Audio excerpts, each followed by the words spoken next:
হ্যাঁ গাইস, জুই লাইফস্টাইল ব্লগে সবাইকে স্বাগত। তো হ্যাপি ক্রিসমাস ডে। তোমরা সবাই কেমন আছো? আমি খুব খুব ভালো আছি। তো ক্রিসমাস ডে উপলক্ষে আমি আর আমার বান্ধবী চলে এসেছি কেক বানানোর জন্য। লাইফে ফার্স্ট টাইম কেক বানাচ্ছি, কেমন হবে জানি না, কারণ এর আগে কেক করেছি, বাট বিস্কুটের কেক বানিয়েছিলাম। ময়দার কেক কখনোই বানানো হয়নি। আমরা চিনিটাকে ভালো করে গুঁড়ো করে নিচ্ছিলাম শিলে, কারণ মিক্সার মেশিন ছিল না, তাই জন্য হাতেই গুঁড়ো করতে হয়েছিল।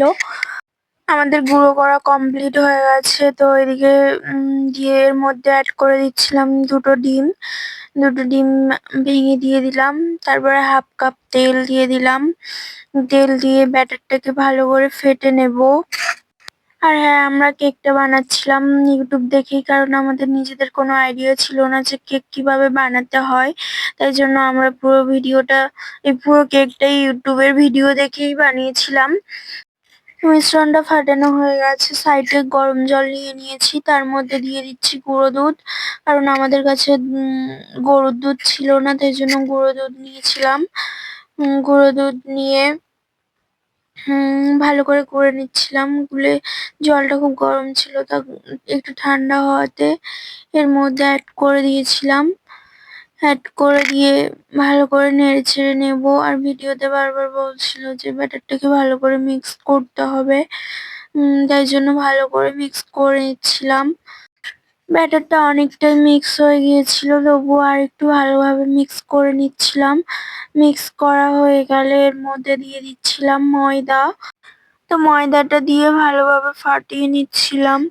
ফাটানোর পরে এদিকে দেখছিলাম ব্যাটারটা একটু পাতলা হয়ে গেছিল, তাই জন্য আরো 1.5 কাপ ময়দা এর মধ্যে অ্যাড করে দিচ্ছিলাম, কারণ ব্যাটারটা অনেকটাই পাতলা হয়ে গেছিল।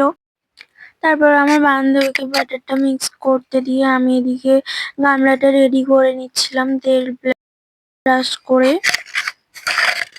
তো তেল ব্রাশ করা হয়ে গেলে ডিম ব্যাটারটা ঢেলে দিচ্ছিলাম। আর আমি ভুলে গিয়েছিলাম যে সাইডে কাগজ দিতে হবে, নাহলে ধরে যাবে। তো সাইডে কাগজ দেওয়া হয়নি। তারপরে কেকটা সাজিয়ে নিয়েছিলাম, নিয়ে বাদাম কিশমিশ দিয়ে সাজিয়ে তারপরে কড়াটায় একটুখানি বালি দিয়ে রেডি করে নিয়েছিলাম।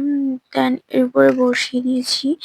বসিয়ে স্টিম করতে দিয়ে দিয়েছি। স্টিম হচ্ছিল ওদিকে, আর আমরা এদিকে ঠাকুমাদের সাথে বসে একটু গল্প করছিলাম। গল্প করতে করতে আমরা বারবার গিয়ে চেক করে দেখছিলাম যে কেকটা কতদূর কি হয়েছে।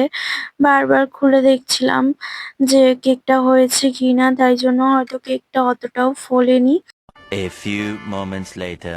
ফাইনালি আমাদের কেক বেক হয়ে গিয়েছে, তা আমরা বাইরে তুলে নিয়ে চলে এসেছি। এসে ছাড়ানোর ট্রাই করছিলাম, কারণ সাইডে কাগজগুলো দেওয়া হয়নি, তাই জন্য স্টিলের গায়ে ধরে নিয়েছিল, তাই হাত দিয়ে হচ্ছিল না, তাই খুন্তি দিয়ে ট্রাই করছিলাম।